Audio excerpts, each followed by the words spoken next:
200 members of the army were deployed to the Acadian Peninsula. A year later, they wanted to come back to thank people of Lemec for being so welcoming. An especially emotional moment for Turmel Chiasson.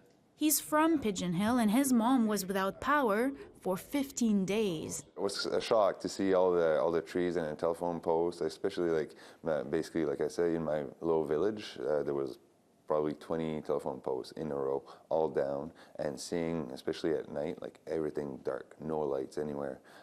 It was surreal. Brings emotion, and the thing is, like we know that right now is in January, so we know that some storm can happen, but we're more prepared. Lemec has beefed up its infrastructure, purchasing generators for access to running water, even in a prolonged outage. And in Tracadie, this transmission antenna will be able to broadcast emergency messages to the entire peninsula, hooked up to a generator so it's completely independent.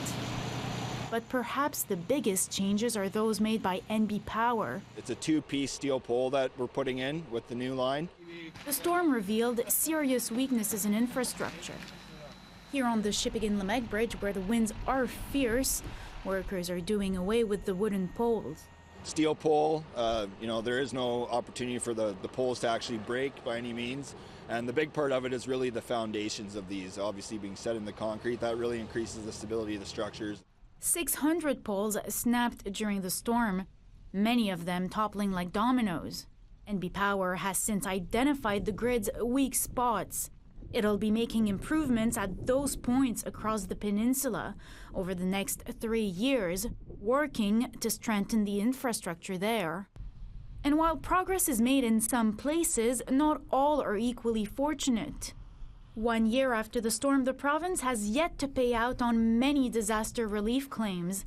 And some places, like the small village of Sainte-Marie-Saint-Raphaël, haven't been able to afford so much as a generator to prepare for the next storm. Gabrielle Famy, CBC News, Lemec.